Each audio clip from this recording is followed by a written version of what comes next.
Assalamualaikum warahmatullahi wabarakatuh. Alhamdulillah. Alhamdulillahirabbil alamin wal aqibatu lil muttaqin wala udwana illa 'alal zalimin. Nasyhadu an la ilaha illallah wa nasyhadu anna Muhammadan abduhu wa rasuluh. La nabiyya wa la rasulahu ba'da. Tsumma ba'du. Wa qala Allah ja'ala fi kitabihil karim a'udzu billahi minasyaitonir rajim. Ya ayyuhalladzina amanu taqullaha haqqa tuqatih wa la tamutunna illa wa antum muslimun. Ikhwani fillah rahimakumullah. Pada kesempatan kali ini insyaallah pada pagi yang cerah ini izinkan kami untuk menyampaikan sedikit materi yang insyaallah ini adalah landasan pokok dan juga harus betul-betul kita pahami dan ucapkan dalam hati kita. Insyaallah materi kali ini yang akan kami bawakan adalah materi akidah, ya. Yang mana materi ini telah disampaikan oleh Ustadz Fikri, Ustadz kami di Politeknik UDN. Insyaallah tidak banyak dan juga tidak sedikit, insyaallah cukup untuk bisa dipahami dan juga diamalkan pada kehidupan sehari-hari, insyaallah khair. Tapi ikhwan fillah rahimakumullah.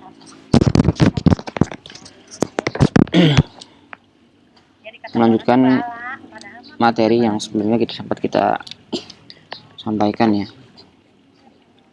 Pada pembahasan akidah kali ini insyaallah kita akan membahas tentang iman, ya, rukun iman, kemudian beserta sedikit penjelasannya juga dalil-dalil yang menguatkannya. Taib, tafani fillah, azanillahu wa iyyakum ajma'in. Yang pertama kita mulai dari beriman kepada Allah Subhanahu wa taala. Beriman kepada Allah ini ada yang nakli dan juga ada yang akli. Nanti semua iman, semua rukun iman ada dalil dari nakli dan juga akli, ya. Beriman kepada Allah, nakli ini dalil yang ada dalam Al-Quran dan juga hadis. Dalam Quran surat Al-Mu'minun ayat 52, wa ana rabbukum fattaqu, wa ana rabbukum fattaqun, dan aku ini adalah Rabb kalian, maka bertakwalah, maka taatilah. Nah, arti dari takwa ini kan sebenarnya menaati semua perintah Allah Subhanahu wa taala dan juga menjauhi larangan-larangannya. Adapun yang akli, adanya alam semesta dan makhluk yang beraneka ragam memberikan kesaksian akan wujud sang pencipta, yaitu siapa lagi kalau bukan Allah, yaitu Allah. Adanya firman Allah yang selalu kita baca dan kita hayati maknanya merupakan bakti atas wujud Allah. Adanya sistem yang sangat teratur, rapi, seperti sunatullah di dalam penciptaannya, pengembangan dan pertumbuhan bagi seluruh makhluk hidup yang ada di dalam semesta ini, ya. Itu secara akli. Kemudian kita sampaikan secara singkat, ya, poin yang bisa kita sampaikan antara nakli dan akli dalam keimanan tersebut, dalam rukun iman tersebut.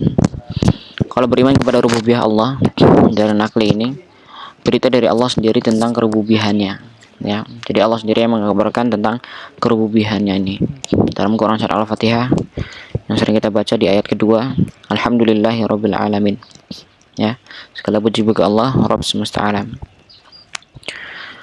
Kemudian akli, secara akal, keesaan Allah di dalam menciptakan segala sesuatu. Dalam Quran surat As-Saff ayat 96, Allahu khalaqakum wa ma ta'malun, ya, sungguhnya Allah menciptakan kalian, wa ma ta'malun, dan kita ini tidak mengetahuinya, ya.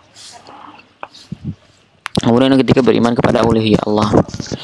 Secara nakli, kesaksian Allah sendiri, kesaksian para malaikat dan juga orang-orang yang berilmu, ulama, atas keuluhian Allah. Dalam Quran surat Muhammad ayat 19, fa'lamu annahu la ilaha illallah. Ketahuilah bahwasanya tidak ada yang sembahan yang berhak disembah selain Allah Subhanahu wa taala. Kemudian secara akli, semua makhluk ini berada di bawah rububiyahnya Allah, yang bermakna bahwa setiap makhluk merupakan bagian dari ciptaannya. Itu yang beriman kepada uluhiyah Allah.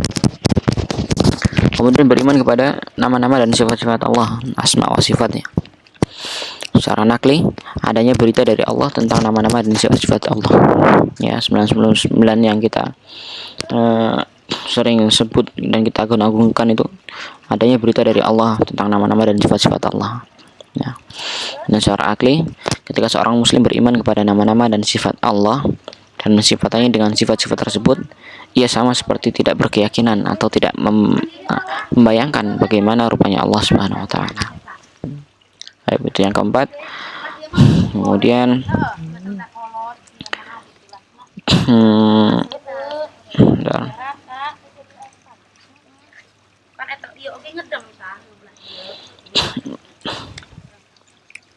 kemudian yang kelima, beriman kepada malaikat.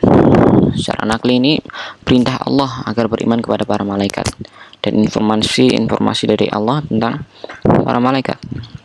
Wa ma ja'alna ashaban nar illa malaikah. Dalam Quran surah Al-Mudaththir ayat 3. Bahwasanya Allah telah menjadikan wa ma ja'alna, tidaklah kami menjadikan ashaban nari illa malaikah. Ya. Dan secara akli, sesungguhnya akal sehat tidak akan mengingkari wujud malaikat dan tidak akan menafikannya. Ya. Kemudian yang keenam, beriman kepada kitab-kitab Allah. Secara nakli, perintah Allah agar beriman kepada kitab-kitabnya. Dalam Quran Surat An-Nisa, wa ataina Dawud zabura, dan telah kami turunkan kitab Zabur ini kepada Nabi Daud. Kemudian secara akli, lemahnya manusia dan ketergantungan kepada Tuhannya untuk perbaikan jasad dan ruhnya mengharuskan diturunkan kitab-kitab suci yang di dalamnya mengandung ajaran-ajaran dan aturan-aturan yang dapat merealisasikan dan mewujudkan kesempurnaan manusia dan memenuhi tuntutan hidupnya di dunia dan di akhirat. Kemudian juga beriman kepada Al-Quran Al-Karim. Nakli berita Allah mengenai Al-Quran. Inna nahnu nazzalna dzikra wa inna lahu lahafidun. Dan inna nahnu, sungguhnya kami telah menurunkan al-dzikra. Al-dzikra ini nama lain daripada Al-Quran, ya. Al-dzikr. Wa inna lahu lahafidun, dan wa inna lahu, dan bagimu Al-Quran ini terjaga, al-hafidun. Kemudian secara akli, Allah yang menurunkan Al-Quran menantang segenap manusia dan jin untuk menandakan hal yang serupa dengan Al-Quran dan firman-Nya. Jadi semenjak zaman dulu tuh sudah ada yang berlomba-lomba untuk membuat Al-Quran yang mirip dan serupa. Namun sampai sekarang dan sampai kapanpun tidak ada seorang pun yang dapat menandingi ataupun menyerupai, bahkan menyerupai saja tidak mungkin, ya, karena ini adalah salah satu mukjizat, salah satu keistimewaan yang diberikan Allah Subhanahu wa taala kepada Al-Quran. Kemudian yang selanjutnya, beriman kepada Rasul-Rasul Allah. Ya. Secara nakli, berita dari Allah tentang Rasul-Rasulnya dan tentang penetapan mereka menjadi Rasul dan risalah-risalah yang mereka bawa. Dalam surat Walaqad ba'atsna fi kulli ummatin rasulan an i'budullaha wajtanibut taghut. Dan telah kami utus fi kulli ummatin, di seluruh umat rasulan. Di setiap umat itu ada rasul. An i'budullah, untuk apa? Untuk menyuruhkan untuk beribadah kepada Allah dan menjauhi taghut. Secara akli, adanya pahala dan hukuman adalah konsekuensi dari ketaatan dan kemaksiatan pada jiwa ataupun hati. Kemudian selanjutnya,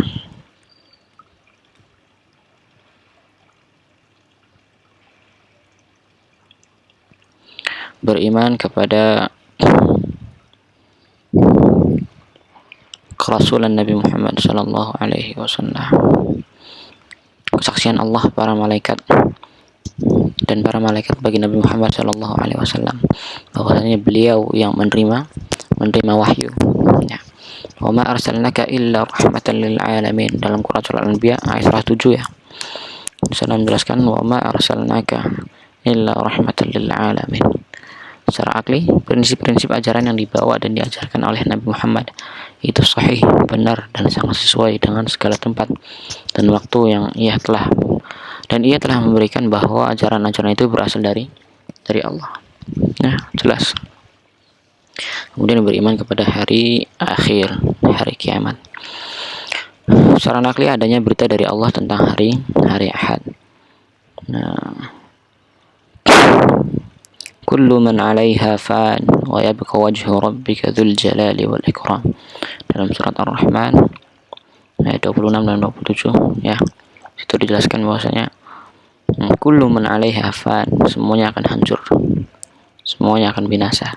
Wa yabqa wajhu rabbik, dan akan kekal Allah Subhanahu wa taala dzul jalali wal ikram, yang agung dan mulia. Secara akli tidak ada sesuatu pun yang ditolak oleh akal sehat tentang kebangkitan dan pembalasan. Maka ketika kita memikirkan tentang hari akhirat, bagaimananya, kapan, siapa, dan pertanyaan-pertanyaan yang berhubungan, yang berkaitan tentang kebangkitan, pembalasan, hari akhir, dan semua hal-hal yang gaib yang ada, maka itu akan melemahkan iman kita. Maka cukup kita beriman adanya hari akhir. Kemudian yang selanjutnya adalah beriman kepada azab dan nikmat kubur.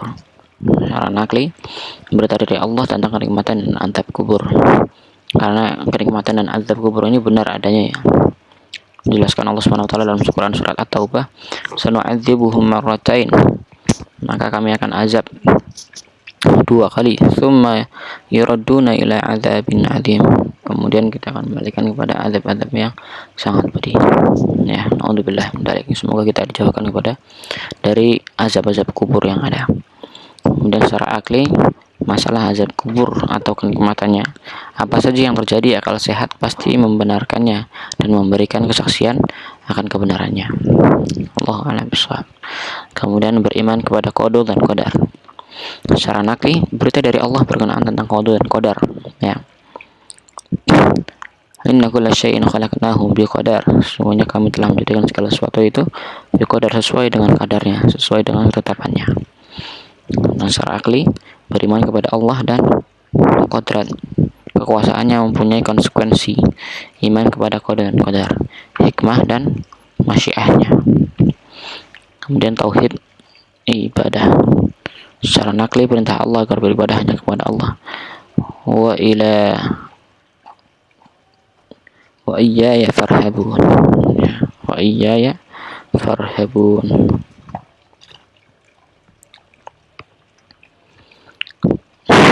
Mana secara akli, semua makhluk berada di bawah rububiyahnya Allah, sangat tergantung kepadanya. Maka tidak ada sesuatu pun dari makhluk ini yang pantas menjadi sembahan yang disembah selain Allah. Dan terakhir, beriman kepada wasilah. Berita dari Allah tentang wasilah.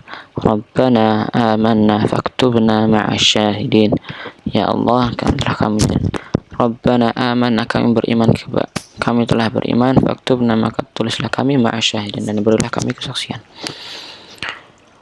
Hadza Allah taala alam. Mungkin tambahan sedikit dari materi yang sebelumnya, melengkapi apa yang sudah ada, dan ya inilah kami dengan segala kurangan, karena catatan kami yang kurang lengkap, dan juga ya khair insyaallah. Subhanakallahumma wa bihamdika asyhadu an la ilaha illa anta astaghfiruka wa atubu ilaik. Alhamdulillahirabbil alamin. Astaghfirukum katsiran. Jazakumullahu khairan ahsanal jazaa. Assalamualaikum warahmatullahi wabarakatuh.